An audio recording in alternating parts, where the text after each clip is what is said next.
Hi friends, in this video let us see today 4th sem BCom Cost Accounting Module 1 Introduction to Cost Accounting.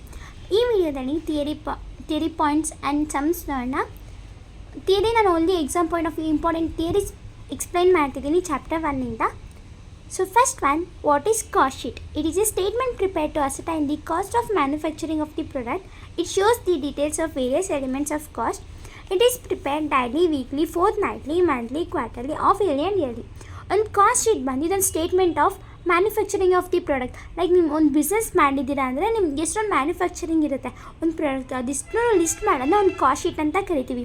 ಅದೇನೇನು show ಮಾಡುತ್ತೆ ಅಂದರೆ ನೀವು daily weekly report ಮಾಡ್ತೀವಲ್ಲ, ಅದು ಮತ್ತು monthly ಮಾಡ್ತೀರಾ, year wise ಮಾಡ್ತೀರಾ. Example ಬಂದು ನೀವು ಎಕ್ಸೆಲಲ್ಲಿ ನಿಮ್ದೇನು ಇನ್ಕಮ್ ಆಗಿದೆ, ಎಕ್ಸ್ಪೆಂಡಿಚರ್ ಆಗಿದೆ ಅಂತ ನೋಟ್ ಡೌನ್ ಮಾಡ್ತೀರಾ ಡೈಲಿ ವೈಸಸ್, ಅಥವಾ ಮಂತ್ಲಿ ಮಾಡ್ತೀರಾ, ಇಯರ್ಲಿ ಮಾಡ್ತೀರಾ. ಸೊ ಅದನ್ನ ಕಾಸ್ಟ್ ಶೀಟ್ ಅಂತ ಕರೀತಾರೆ. It is nothing but it is details of production you entered in and sum of the statement is called as an cost sheet. Next, define cost accounting. So ಈ question ಎಷ್ಟೊಂದು ಸತಿ repeat ಆಗಿದೆ. That is important question.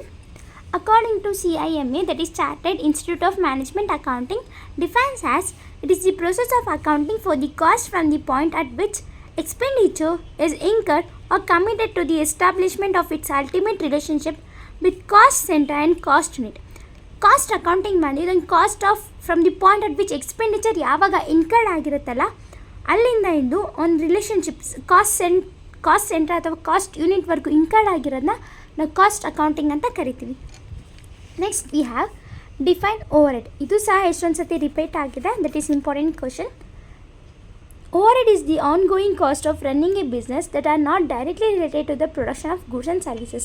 ಇದು overhead ಬಂದು expenses incurred ಆಗಿರುತ್ತಲ್ವಾ, direct expenses ಬಿಟ್ಟು ಬೇರೆ expenses ಯಾವುದಾದ್ರು incurred ಆಗಿರುತ್ತೋ ಅದನ್ನ ಓವರ್ಹೆಡ್ಸ್ ಅಂತ ಕರಿತೀವಿ. It means all expenses other than direct expenses which are not incurred is known as overhead. Next we have what is chargeable expenses. In cost accounting, chargeable expenses are the cost incurred for a specific product or process that the client has agreed to pay in advance. They are all known as direct expenses. Chargeable expenses ಬಂದು like client ಯಾರಾದರೂ ನಿಮ್ಮ ಹತ್ರ amount ಇಸ್ಕೊಂಡಿರ್ತಾರೆ, ಅಡ್ವಾನ್ಸಾಗಿ pay ಮಾಡ್ತೀವಿ ಅಂತ permission ತೊಗೊಂಡಿರ್ತಾರೆ. ಆ ಥರ ಅಮೌಂಟ್ನ ನಾವು ಚಾರ್ಜಬಲ್ ಎಕ್ಸ್ಪೆನ್ಸಸ್ ಅಂತ ಕರಿತೀವಿ. The amount which is claimed from the client they are told to pay in advance, that's called as an chargeable expenses. Example ಬಂದು excise duty, royalty or advance payment. So ಇದಿಷ್ಟು ಸಹ example ಆಗಿದೆ. This on chargeable expenses. Next we have what is the indirect cost. Indirect costs are those costs which are related to the product but are not traceable in any economical feasible manner. Indirect cost ಬಂದು like ಇಂಡೈರೆಕ್ಟಾಗಿ cost incurred ಆಗಿರುತ್ತೆ. That is in the production ಆಗಿರ್ಬೋದು. ಒಂದು product ಮೇಲೆ ಇಂಡೈರೆಕ್ಟಾಗಿ ಯಾವಾಗ ಒಂದು cost ಬೀಳುತ್ತೋ ಅದನ್ನ ನಾವು indirect cost ಅಂತ ಕರಿತೀವಿ. Which are not traceable. Trace ಮಾಡೋಕ್ಕಾಗಲ್ಲ ಇದೇ ಥರ ಕಾಸ್ಟ್ ಇನ್ಕರ್ಡ್ ಆಗಿದ್ವಿ ಅಥವಾ ಎಕ್ಸ್ಪೆಂಡಿಚರ್ ಆಗಿದೆಯಾ ಅಂತ in economically. That's called as an indirect cost. Example ಬಂದು rent, bank fees, employee benefits, ಇಷ್ಟು ಸಹ ಇಂಡೈರೆಕ್ಟ್ ಕಾಸ್ಟ್. ರೆಂಟ್ ಏನಾದರೂ ನಾವು ಬಿಸ್ನೆಸ್ ಪರ್ಪಸಿಗೆ ಯೂಸ್ ಮಾಡಿದರೆ ಅವ್ನು ಬಿಸ್ನೆಸ್ ನಾವು ಪೇ ಮಾಡ್ತೀವಿ. ಲೈಕ್ ಪರ್ಸ್ನಲ್ ಹೌಸಿಗೆ ಏನಾದರೂ ನಾವು ರೆಂಟ್ ಪೇ ಮಾಡ್ತೀವಿ, ಅದು ಇಂಡೈರೆಕ್ಟ್ ಕಾಸ್ಟ್ ಆಗಿರುತ್ತೆ. That is an example. Next we have what is cost unit. A cost unit is an unit of measurement for the quantity of a product or services or a mix of both that can be used to calculate or represent cost. ಈ cost unit ಬಂದು unit of measurement ಮತ್ತು quantity ಆಗಿರುತ್ತೆ product and services ಮೇಲೆ, ಅವ್ರ mix of both. Measurement ಮತ್ತು quantity ಎರಡು mix ಆಗಿ ಒಂದು ಕ್ಯಾಲ್ಕುಲೇಟ್ ಮಾಡೋದನ್ನ ಕಾಸ್ಟ್ ಯೂನಿಟ್ ಅಂತ ಕರಿತೀವಿ. That is measurement M into quantity is equals to cost unit, that is CU. ಎರಡನ್ನೂ ನಾವು ಮಿಕ್ಸ್ ಮಾಡಿ ಒಂದು ಕಾಸ್ಟ್ ಯೂನಿಟ್ನ ಕ್ಯಾಲ್ಕುಲೇಟ್ ಮಾಡಿದರೆ that is called an cost unit. Next we have what is cost center. It is a smallest segment of activity or area responsibility for which cost are accumulated. ಇದು smallest segment of activity ಆಗಿರುತ್ತೆ, ಒಂದು ಏರಿಯಾದಲ್ಲಿ responsibility ಆಗಿರುತ್ತೆ.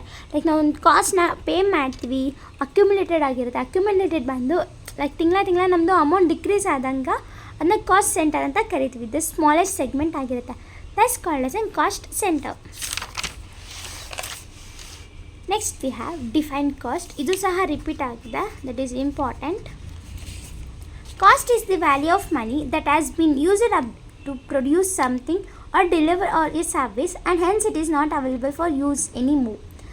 Cost ಒಂದು value of money ಆಗಿರುತ್ತೆ. Cost ಅಂದರೆ ಏನು, ಒಂದು ಸಮ್ ವ್ಯಾಲ್ಯೂ ಅಥವಾ ಎಕ್ಸ್ಪೆನ್ಸ್ ಆಗಿರುತ್ತೆ. That is called as an cost.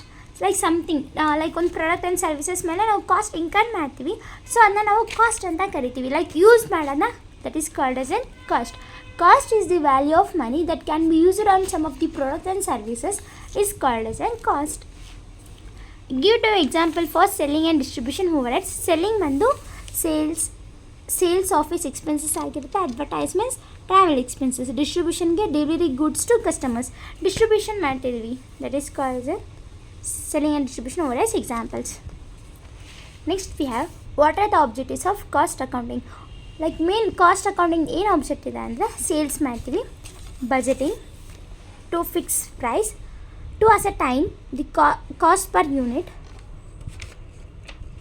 To ascertain the profitability, controlling cost, to determine the selling price.